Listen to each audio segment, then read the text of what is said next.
We're excited to have Chevy as our sponsor for tonight's show. Oh, wow. With Chevy's new line of electric vehicles, including the Bolt EV, the first ever Silverado EV, and coming soon the Equinox EV. Guess what? My favorite car name ever, truck name ever, Silverado. That's good. Oh, boy. They must have, when they realized no one else had taken that name, they must have high-fived each other until they all died. So these are the electric ones. That's right. It's their whole line of new electric vehicles, and they are at the forefront of innovation. Well, let me, first of all, I think, yes, they are innovating. I think we could innovate as well.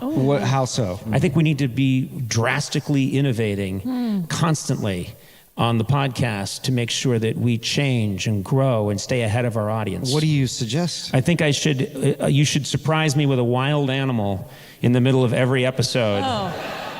Like not a large bear, but a young bear that's not quite as strong as me, but could still hurt me. Okay. And you just launch it at me halfway through the podcast, and I have to fight it. I have to fight an animal or a mountain lion or a bobcat. And people would hear that and they would wonder every week, yeah, I like Jeff Goldblum. I'll listen to Jeff Goldblum. Or, yeah, you know, Mulaney. I'll listen to Mulaney. Or, you know, Tig Notaro. I want to hear this Tig Notaro. Wait a minute. I want to wait and see what animal they throw on Conan that he has to fight off. There's a real chance that you could die? I was going to say, you would die the first time we did it. You can't fight animals. Like No, what are you saying? Yes, he can. Oh, sorry. Yeah, that's a good idea. No, oh, come on. No, I'm serious. I'm sorry, I don't mean to interrupt, but I'm actually getting some information that there's more info to be had on Chevy, and it comes from one of our producers here, that we're not really getting to the nitty-gritty like we should have, so let's bring that person out. All right, as a producer, I guess. Yeah.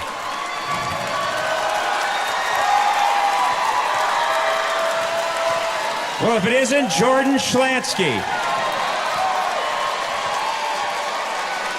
Jordan, you have something you want to say about the podcast? Yeah, listen, this is an advertising segment, and rather than promoting your own self-interest, your simple assignment was to mention that after 100 years of innovation, Chevrolet has taken some of their most popular vehicle models and made electric versions. And it's all based on their Ultium battery, or in the original Latin pronunciation, Ultium.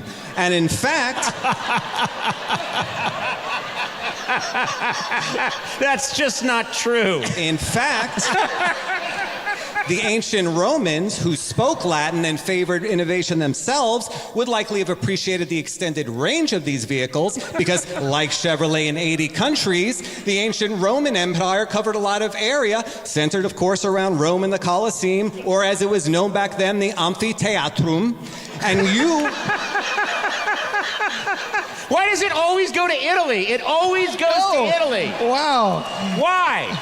Okay. We could be talking about anything, and we're in Italy within 8 minutes. You in particular should be thankful for the idea of innovation, because if we were still living in the Roman Empire, your desperate needs for attention would likely have found you fed to the wild animals in the amphitheater. Oh, that's what you're after. That's my dream. Now, while I myself, as a deep thinker and philosopher, would likely have flourished and spent my days eating large quantities of cacio e pepe pasta, one of the 4 famous Roman pastas, along with carbonara, amatriciana, and Grecia.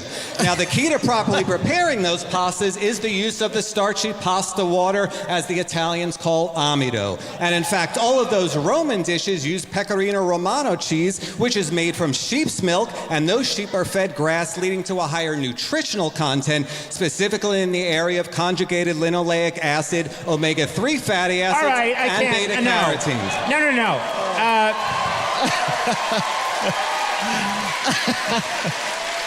You're about to be tackled by my security.